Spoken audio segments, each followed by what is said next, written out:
tercer episodio de Nunca Solos. Hoy estamos en un lugar distinto. Estamos en la casa de un pastor muy conocido, muy amado. Primero que nada, le quiero dar la bienvenida al pastor Pedro Casiato. Muchas gracias. Dios te bendiga mucho. Gracias por venir. No, gracias a usted por abrirnos la puerta, a nosotros, a los chicos que me están acompañando. Es una bendición poder estar acá con usted y poder tener esta charla tan íntima y tan linda, ¿no? Y para mí es una bendición que quieran saber algo de lo mucho de lo que Dios hizo con nosotros, ¿no? En tanto tiempo. Qué lindo.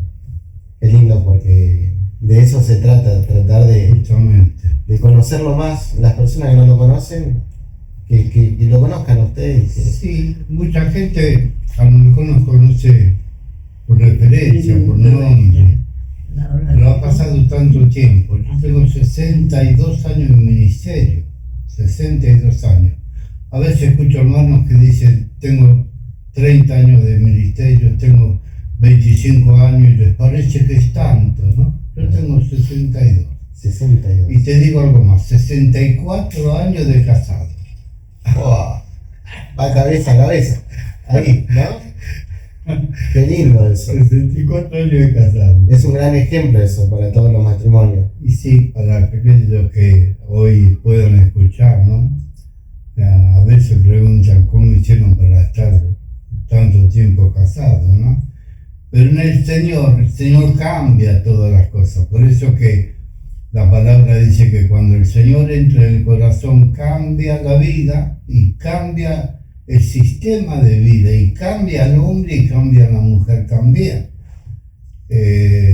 Siempre me acuerdo de algo que le estaba testificando a un muchacho del Señor y dice, yo iría a la iglesia evangélica, pero ¿sabe por qué no voy? Le digo, ¿por qué no vas?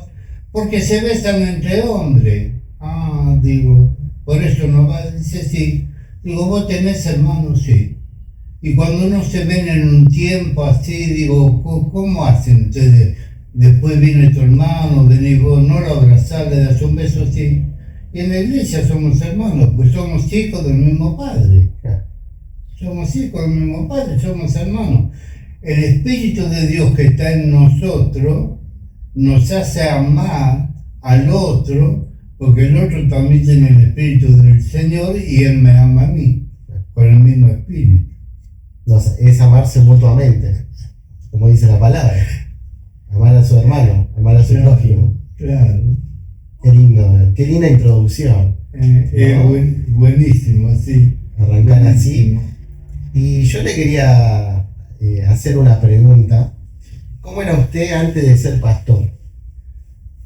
Bueno, yo nací en un hogar cristiano, ¿no? Ya mis padres, gracias a Dios, en el año 28 vinieron de Italia, vino mi padre primero, y cuando vino, después de tiempito así, compré un terreno, estaba haciendo la casita, y venían los hermanos a hablar con él, porque eran italianos y venían otros italianos, pero eran hermanos.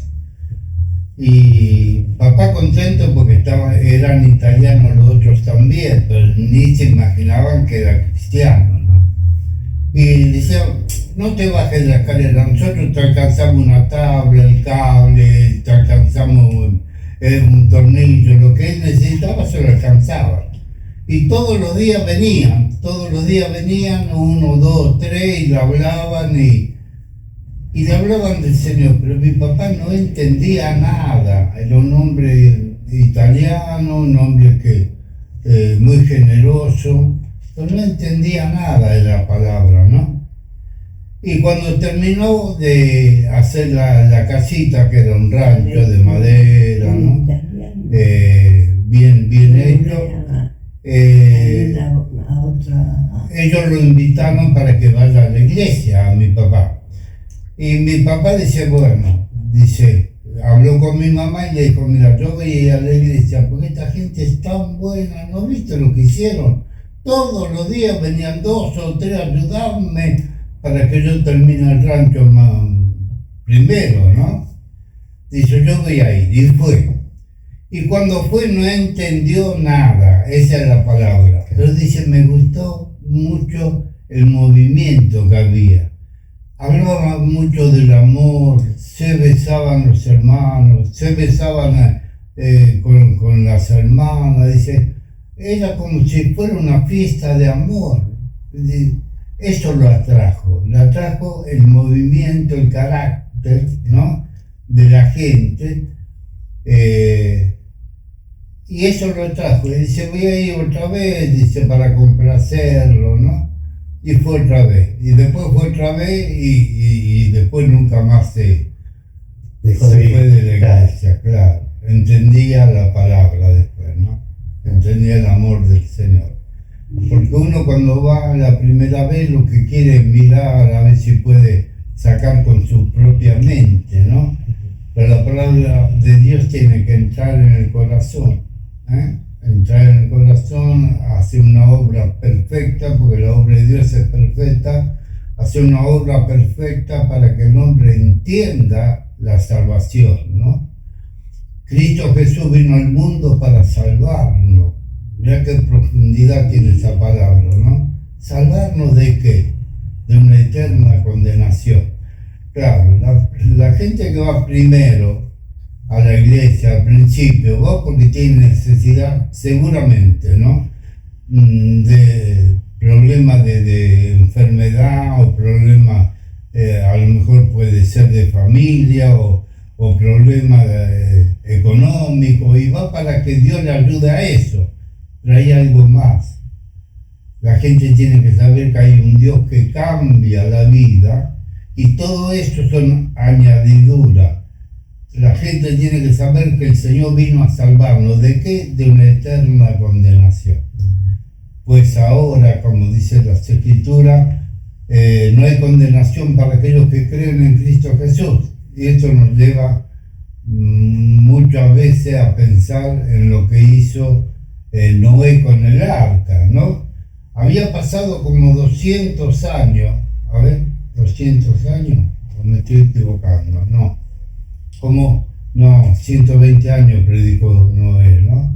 Había pasado un montón de años, y la gente comentaba de Noé que hacía mucho tiempo que Noé tenía la misma predicación: Dios va a hacer llover, la tierra se va a inundar, se va a llenar de agua, y el que no sube al arca va a morir porque se va a ahogar. Era la predicación de Noé, ¿no? Y la gente dice, pero pasaron tantos años, por eso le dije 200, ¿no? Pasaron tantos años y nunca vimos esto, nunca pasó, y ahora dicen lo mismo, ¿no?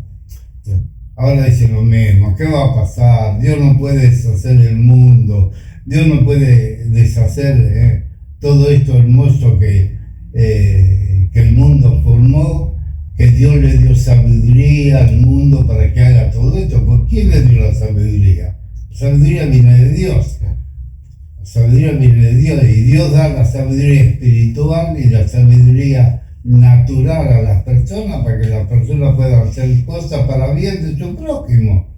Porque si no viviríamos como vivían hace años atrás la gente, ¿no? Bastante mal. Hoy podemos decir que vivimos como señores, ¿no? Tomamos más actitud. Estamos cómodos, ¿no? Qué lindo lo que está diciendo. Si pudiéramos viajar a su juventud, sí, ¿qué encontraríamos ahí? A su juventud. En Cristo, pues yo nací en un hogar cristiano. La iglesia que nosotros íbamos, en un momento la cerraron. Se cerró la iglesia porque no había predicadores, ¿no? La gente, la iglesia estaba atendida por otra iglesia mayor, y se ve que se quedaron sin predicadores, entonces cerraron la iglesia por falta de predicadores. Y la familia de nosotros iba toda a la iglesia. Yo tengo 11 hermanos, tenía 11 hermanos, íbamos todos a la iglesia, ¿no? Y cuando se cerró la iglesia era la única en el barrio. La única iglesia era esa, donde íbamos nosotros. Después hacían reuniones en casa de familia, como en el principio, ¿no? Que se reunían los creyentes en casa de familia, oraban al Señor, recibían tanta bendición, había milagros y hasta tomaban la Santa Cena en la casa de familia, pues se juntaba tanta gente que no podían desperdiciar de poder predicarle, vamos a decir, la crucifixión del Señor, ese amor tan grande que Dios derramó en la cruz del Calvario, ese amor tan grande que, siendo nosotros enemigos de Dios, Él nos miró con amor y nos salvó, ¿no? Yo digo nosotros, yo nací en un hogar cristiano donde amamos al Señor de chiquito ya cantábamos los signos, leíamos la Biblia, íbamos a la iglesia y éramos niños y yo me acuerdo que nos levantábamos para leer la Biblia, niños, ¿no? Que ahora no se ve eso, pero antiguamente, y era muy bueno eso, daban un tiempo para que la gente dé su testimonio, lo que quiera, ¿no? La gente se levantaba y decía, yo vine al Señor por tal motivo, otro decía, gracias a Dios porque Dios me salvó por esto y por otro. Y los niños, gracias al Señor porque el Señor nos encamina en el camino de su gracia, ¿no? Y yo me acuerdo que leía, por ejemplo, San Juan, el Evangelio de Juan, el primer capítulo, ¿no? En principio era el verbo era con Dios y el verbo era Dios. Y bueno, y los niños aprendíamos de los mayores. Entonces, ¿qué pasaba? Cuando íbamos a casa, cantábamos los signos, recordábamos la palabra y vivíamos como chicos cristianos, no éramos del mundo. Estábamos en el mundo, como dijo Jesús, pero no son del mundo. Eso se lo dijo a los discípulos el Señor, ¿no? Vosotros no sois del mundo. Entonces los discípulos dijeron, Señor, ¿cómo no vamos a ser del mundo si yo tengo un burrito en mi casa, el gato, el perrito, el gato? ¿Cómo? No, ustedes no son del mundo, ustedes son del reino del cielo, son ciudadanos celestiales. Estamos acá, pero no pertenecemos. Qué bueno, ¿no? Sí. Tenemos dos ciudadanías, ¿no? Una es el país, por ejemplo, donde nacemos, donde estamos, y otra es somos ciudadanos cristianos. Qué bueno, Qué lindo, ¿no? Sí. Por eso aconsejaba un pastor, y aconsejaba muy bien, ahora ya está con el Señor él, y decía, usted puede estudiar lo que usted quiera, puede ser profesor de la materia que usted quiera, puede ser un abogado, puede ser un médico, arquitecto, bueno, pero primero de ser abogado, médico, arquitecto, jugador de fútbol, como hubo algunos, ¿no? El pastor José María Silvestre era jugador de fútbol. Mira. Y bueno, después fue un pastorazo, ¿no? Hace poquito partió con el Señor la pandemia.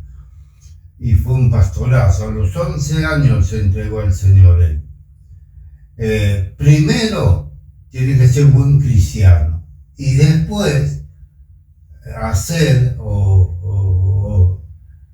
vamos a decir, esa facultad que usted tiene como profesional. Pero primero, un buen cristiano. Qué bueno es eso, ¿no? Sí. Y yo conocí a un hermano que eso que arregla los huesos, como es traumatólogo. Y él tenía que ir al hospital, por ejemplo, a las 12 del mediodía o a las 11, la hora que tenía, pero se iba 1 hora y media antes para hablarle del Señor a los enfermos.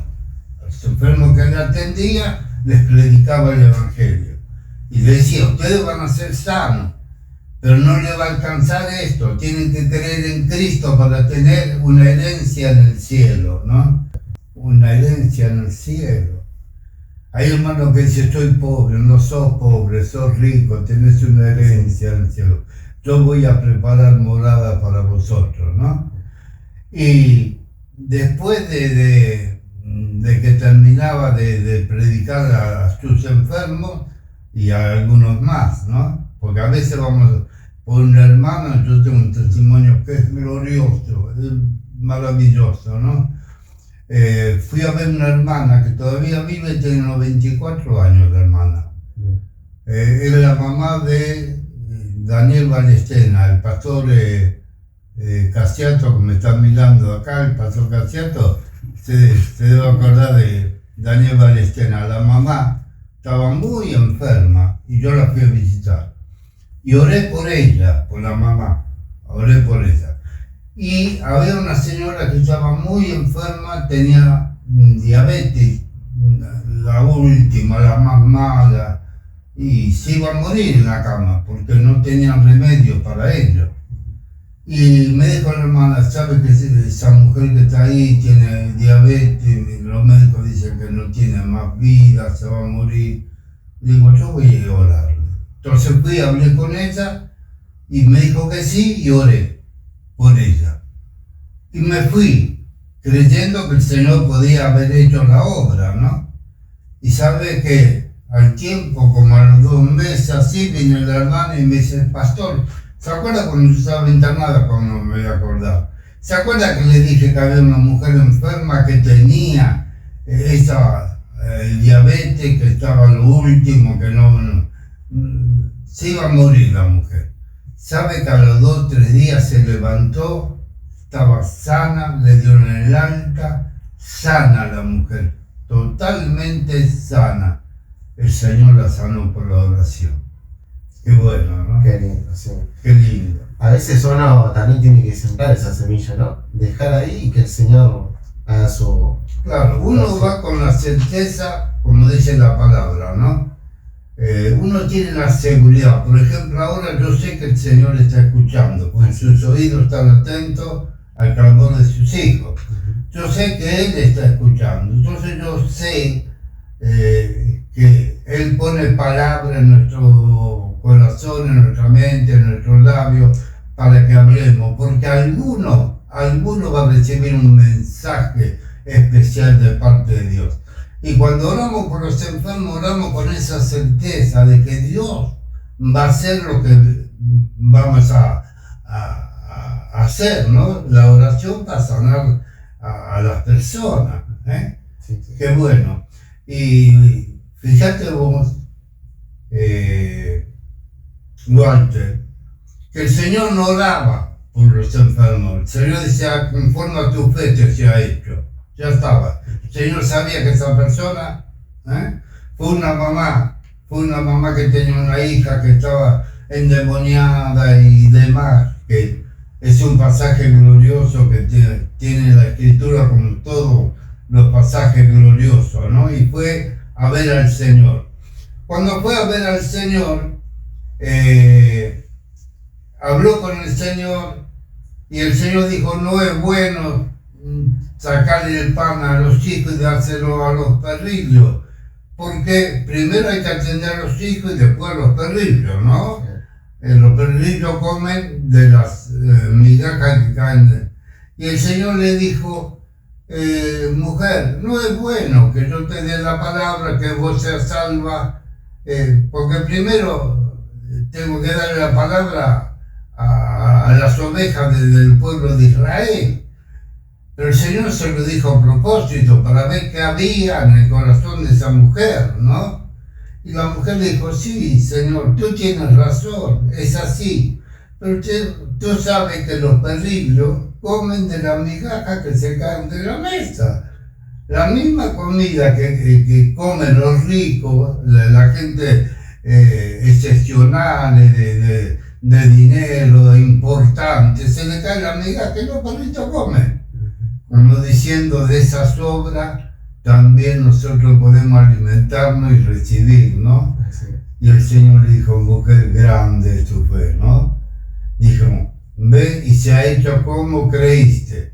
Y sabe que la mujer va a la casa, que era bastante distante la casa, no sabemos más o menos la distancia, pero era bastante lejos. Y cuando llegó a la casa se encontró con una sorpresa, la hija con una sonrisa sentada en la cama esperando a la mamá, sana. Bueno, esa es nuestra manera de vivir y actuar. Saber que el Señor escucha la oración, y que Él bendice todo lo que podemos hacer en su nombre.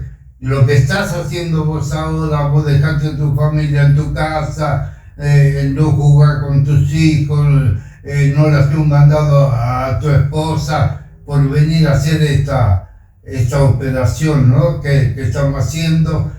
Esto es una bendición de Dios para vos y Dios va a bendecir lo que tú haces. Qué lindo. No tengo duda que vamos a llegar a del muchos pastor, hogares. ¿no? Pastor también te va a bendecir, ¿no? Sí. Porque el pastor necesita gente que trabaje en la iglesia. Porque la iglesia no solamente se mueve por lo que pueda hacer el pastor, sino hay un grupo de siervos. Siervos son aquellos que sirven al Señor, ¿no? Obreros son aquellos que sirven al Señor, que están puestos en la iglesia para ayudar al pastor. El que no ayuda al pastor es porque no ama al Señor. El pastor es el principal obrero de la iglesia y nosotros somos empleados espiritualmente, empleados de ese pastor. Entonces están los empleados que somos nosotros, sin sueldo, pero por la bendición de Dios y la gracia del Señor y la sabiduría de Dios y la potencia de Dios y la potencia de la herencia del cielo y todo lo que Dios nos da, somos empleados del cielo, ¿no?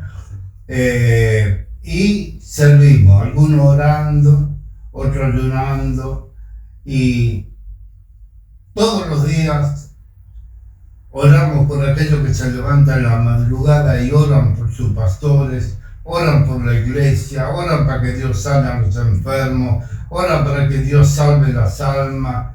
Qué maravilloso es saber que hay un pueblo que está orando por eso, porque la palabra de Dios nos enseña que el Señor, el Dios grande y maravilloso que nosotros creemos, un día, este Dios tan grande y tan maravilloso que nosotros tenemos, nos salvó a nosotros. Y Él añadía cada día a aquellos que tenían que ser salvos. Vamos a decir, primero le manda un obrero, un empleado del cielo. Primero le manda el empleado del cielo, un obrero que le hable del Señor, y después de esto, el Señor lo empuja un poco para que vaya a la iglesia. ¿Sabe que el pastor Oscar Casiato me contó el otro día que había una persona que vivía cerca de la iglesia y tenía una necesidad muy grande? No me contó el problema, pues me dijo que tenía una necesidad muy grande y el Señor le dijo, vete o vayas a la iglesia que está allá en la mitad de cuadra, allá, porque allí te voy a hablar yo. Y fue. Este hombre fue, y ¿sabe qué pasó? Se convierte al Señor, porque Dios lo preparó antes, Dios lo preparó. Así que todo aquello que llegan a la iglesia es porque Dios lo prepara antes. Tenemos que estar preparados para recibirlos. Claro, cuando Natanael estaba hablando con un empleado del cielo, el Señor lo estaba mirando a Natanael. Y estaba Natanael debajo de una higuera. Entonces, Felipe le estaba hablando y él le dijo, ¿de dónde viene este profeta, este hombre de Dios, el Hijo de Dios? No sé cómo lo habrá dicho Felipe.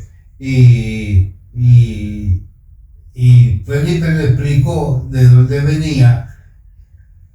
Y si de allí se puede venir algo bueno, desde ese lugar puede venir algo bueno. Y Felipe le dio un mensaje justo y necesario. Dijo, si tú quieres saberlo, ven y ve. Ven y ve. Mirá, qué mensaje, ¿no? Que a veces decimos, ¿cómo le hablamos a las almas? Ven y ve. Dos palabras, ven y ve. No le dio otra palabra. Y cuando Natanael fue, el Señor lo recibió antes y dijo, yo te vi, Natanael, cuando estaba debajo de la higuera. ¿Cómo sabía el Señor que estaba abajo de la higuera? Cuando Felipe te hablaba y te dijo de dónde venía yo, dónde nací yo y toda la historia mía, cuando allí estabas hablando, con Felipe yo te vi. Quiere decir que el Señor los preparó antes. Sí. ¿Eh? Qué lindo saber que el Señor siempre nos ve, que estamos bajo el ojo de Él, ¿no? Y lo elogió todavía, ¿no? He aquí, dice, un buen israelita, ¿no? Un buen creyente. Qué bueno. Qué lindo. Sí. ¿Quieres un mate? Bueno, matecito rico. Un cajotito también. Bueno, un cajotito. Un cajotito. ¿Cuál fue una de las etapas más difíciles de su vida? Yo no creo que tuve etapa difícil. Yo siempre digo que el Señor me arrancó a mí del mundo, porque yo me entrego al Señor a los 16 años. Yo te dije que nací en un hogar cristiano y tenía a Cristo en mi corazón, pero necesitaba un día declararle al Señor que yo le amaba, que Él era mi Salvador, declarárselo para que Él bendiga mi vida. Y me entregué al Señor juntamente con otro joven, que también, este joven de chiquito iba a la iglesia, pero después se descaminó y se olvidó del Señor, ¿no? Pero es lo que estábamos hablando en la continuación. El Señor nunca nos va a dejar. Él nos amó. Él nos ama. Aunque nosotros dejemos al Señor, Él nunca nos va a dejar. Siempre va a enviar un mensajero, un empleado del cielo, para que nos hable de la bondad de Dios, ¿no? Y hablando con ese chico, se llamaba Chiche, que después fue un gran hombre de Dios también.